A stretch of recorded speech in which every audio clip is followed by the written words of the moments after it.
Okay, this is what I've been kind of working on here. I went ahead and trimmed around this window here. And you notice how now it looks like it's a square window rather than having the radiuses in the corner. And we touched on that briefly in an earlier video, how we were going to do this. It was several videos back.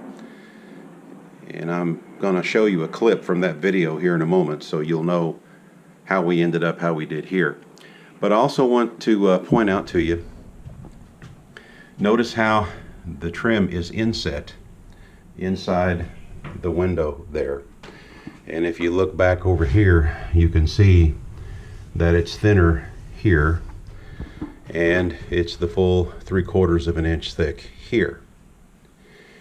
And I have these corners all mitered. We did have to use a little bit of wood filler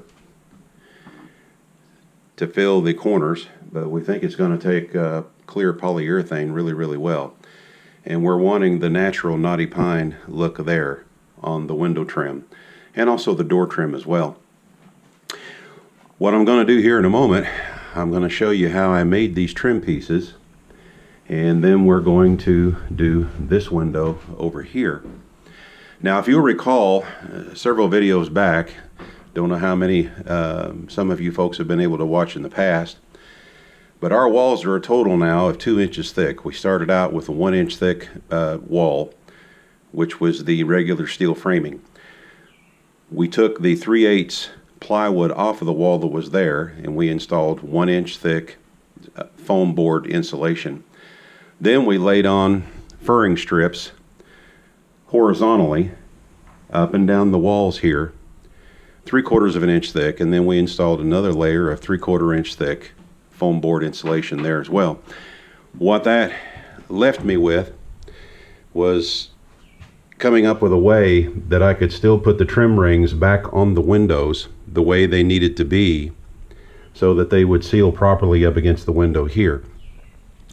I could have brought these trim rings all the way out, but then I would have had to have come up with some kind of an interior trim on the inside. Plus the screws would have to have been a lot longer, and then I worried about it really sucking the window down good and tight on the outside to prevent leaks. So I'm going to show you a clip here in a little bit from a previous video, and you'll see how we arrived at the depth that we did here and how we arrived at how I made it so that the trim rings would go back in exactly the way they were before. So go ahead and watch that clip, and then we'll come back here in a little bit. What I did around the windows in order to get them built out right and everything, I took the old plywood that came off, and keep in mind these windows were done at the factory. I had them mount these windows at the manufacturer. So there is metal stud work all the way around these windows. They actually went in and welded a frame all the way around. Now the width of that altogether from here to here, the width of that is 1.5 inches. So what I did, I took the old plywood that came off that already had the radiuses cut in the corners, and I measured back 1.5 inches all the way around and cut them like that. And then I glued and screwed that piece back up to the metal framing that is all around these windows. And that's the way every window is done in this trailer. Now what we're going, then I came back and put an extra layer of 3/8, half of that width here that goes all the way around. And when I put my plywood up, the plywood will actually secure to there. So then you'll have this opening here, but the plywood will come all the way up to the end or the edge of this white strip that you see all the way around. When the trim rings go back in, you can see where we've drawn this radius here. The trim rings will cover that much. They will just about cover completely and butt almost right up against that edge there, and then of course they'll come down here. The only part that will really be exposed is this area here and here. We're going to paint this all black inside here, and then when the trim rings go up, and they're black as well, when they go back on, then all you'll have is this exposed area here, and of course it'll all be black, which will give the appearance, we're thinking, that this will look more like a square window rather than having the little corner radiuses. In addition to that, by doing it this way, the trim rings were designed to go up, utilizing the 3/8 plywood that they put here, the length of the screws and everything. So by putting these on this way and securing them, then I can reuse the same screws or screws of equal length. And I'm probably going to go back with some regular sheet metal screws. I've experimented with some and they work real good. But I'll go back with screws of equal length, and that way I can be sure that the trim rings are going back exactly the way they're designed, rather than trying to stick them out a full 3/4 of an inch and then trying to run a long screw all the way in. There's just too many things that could go wrong there. So I figured this was the best way to do this. So when this is all said and done and the trim rings go back up and all those areas being painted black, it'll give the appearance of a square window rather than the radius corners. And then we'll have an area here that we can put a regular household trim all around that, should we decide to do it that way. So that's what we did there. Now what I had to do in order to make these trim pieces so they would fit inside the inset of the window, I took a 1x2 and I actually notched it the way you see right there. This is a piece that came off of one of the pieces that I ended up using for the frame on the window that I just showed you. And it's kind of tricky how to do that. You do have to be very careful. I did it with a table saw. And what I ended up having to do so my table saw would work, of course, I'm running it without the guard. And I'm not telling you to remove the guard from your table saw, okay? I'm not telling you to do that. And also, one of the things that we have to do, we have to be able to bring the fence all the way over to where I can cut clear down to 3/8 of an inch. And the fence that's on the table saw won't allow me to get down that close to the blade. So then I had to make this auxiliary fence, if you will, that I could clamp to it. And I simply took some 1/2 inch plywood that I had, ripped it down to the height of my regular fence that's on the table saw, used 2 pieces. Then I made my own 2x2 so I could get it really good and flat with the table saw, and I simply shot these pieces on either side. This allows me to have enough room to put a clamp here, yet the clamp is not in the way of my work that I'm doing over here. Now, you're not actually cutting all the way through the board, so as you're running it through there, it's not like the blade is exposed. However, you do have to be very, very careful. And again, I'm not telling you to do this. I'm telling you how I did it. But you have to be very careful because you get a false sense of security. And when you go to push the piece of wood through that blade and on through, the blade will become exposed at the very end of the piece that you're pushing through. And if you're not careful, you could have your finger there, and that would not be good. So, of course, I utilize a push stick, and I start using the push stick long before I get to where I know that blade is. So I just want to tell you this up front. I'm not telling you to take your guard off. I'm not telling you to do any of that. You know, everybody will do a disclaimer on that, and this is mine, so I'm not telling you to do that. I'm just telling you how I did it and the precautions I took while I did it. Okay. I've got my saw blade set where I want it. I've got it set 1/2 inch out from the fence. It's going to cut it 1/2 inch. And I've got the blade adjusted where it's 3/8 of an inch high. What I'm fixing to do here, by the way, I'm experimenting with my headband mount. So I'm monitoring with my phone here for a moment. I'm going to put the phone down and we're going to do this here. I think I've got it set where you can see it. But here's my 1x2. I have 4 pieces. All 4 pieces are 4 feet long, and I won't need a full 4 foot on each side. The windows are 30 by 30s, but I would rather make them a little extra long, and then once I get my notch out the way I want, then I can trim it down with the miter joints and make sure that it fits nice and snug all the way around. So first, what we're going to do, like I say, we've got the blade set at 1/2 inch out from the fence, or the fence is 1/2 inch from the blade to the inside of the blade. I want to leave a 1/2 inch right here. I don't know if you can see there or not, but I want to leave a 1/2 inch here. And basically what we're going to do here is we're going to notch this where it kind of looks like this. right there, and this piece will come out. First, we're going to make this pass, which cuts this point right here. Now remember, you've got to be very, very careful. You've got to have a push stick handy. So I'm going to use this right here, and we're going to go ahead and run these 4 pieces through and make this first pass. Here we go.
All right, so you can see there we got a 1/2 inch left.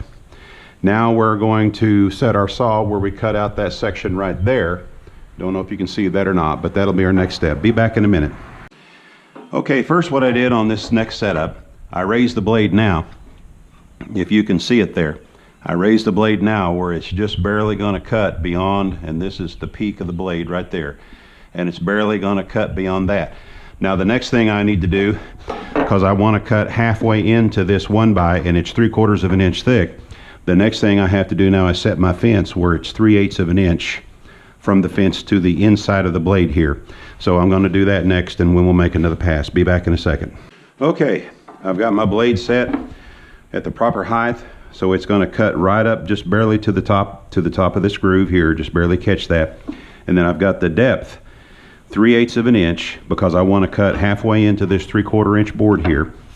I've got the depth set so that it will cut just halfway in. Now, I did miss that staple on that one there. It didn't like that in there. All right, now, so I'm going to lay this up where this is up against the fence. This is the part that will be left over here. So we'll have a good flat side. So what will come out is this piece right here. So let's see what happens. I've got my push stick ready. I think I'll get me a longer piece for that. Yeah, we'll use this right here. And here we go.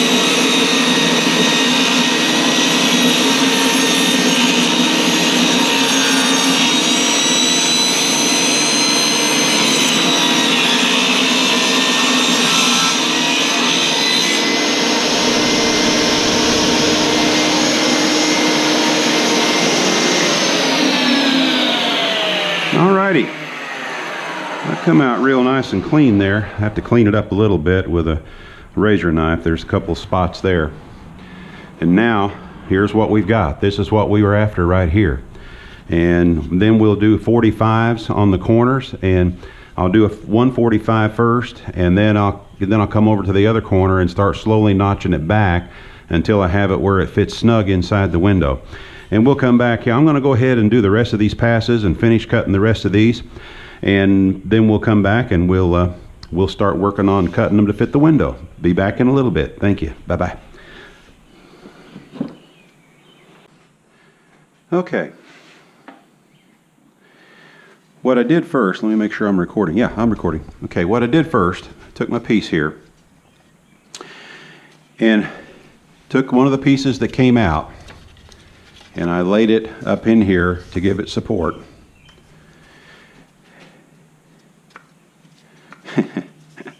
And I cut one end first at 45 degrees, but I used that, you know, to hold it there, and then just held it flat against my fence and cut it at 45 degrees.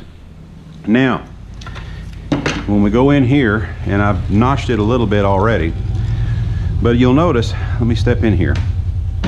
Really cool Jeep just drove by with a lumpity lump motor. This part right here, and this part right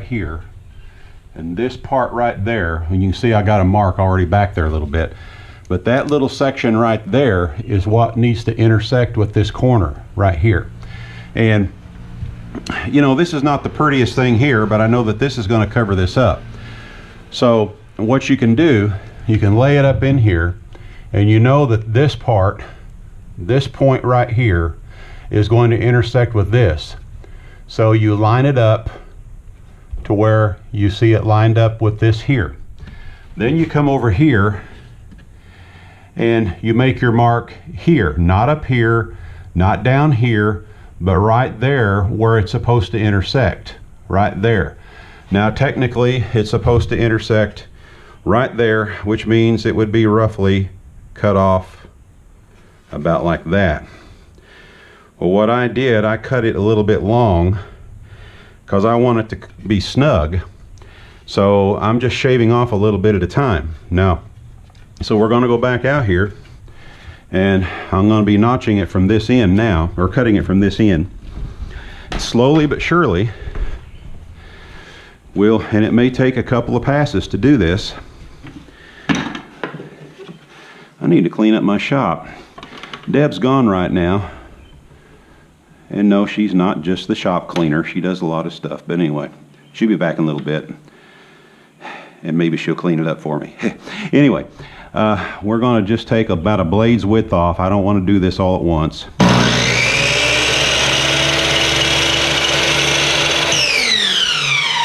Now let's go back in and look at it. And I'll bet you I got to trim it some more. I bet you I'll end up doing it right at that mark.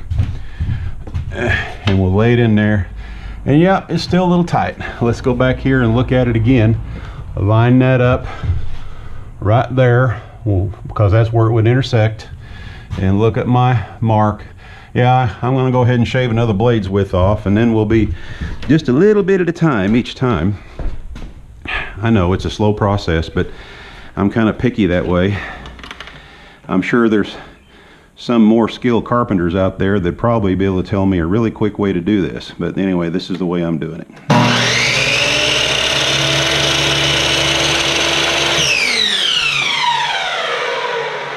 And we are getting close. We are getting close. Let's see. Oh, still got a little bit more to go. Still got I'm going to try another blade's width here. This is where I get my exercise, running in and out of the trailer, in and out of the trailer. Oh, need to be able to get some exercise in these kayaks, and we're going to do that some this weekend. And over there with the bicycles too. Anyway, blades width again.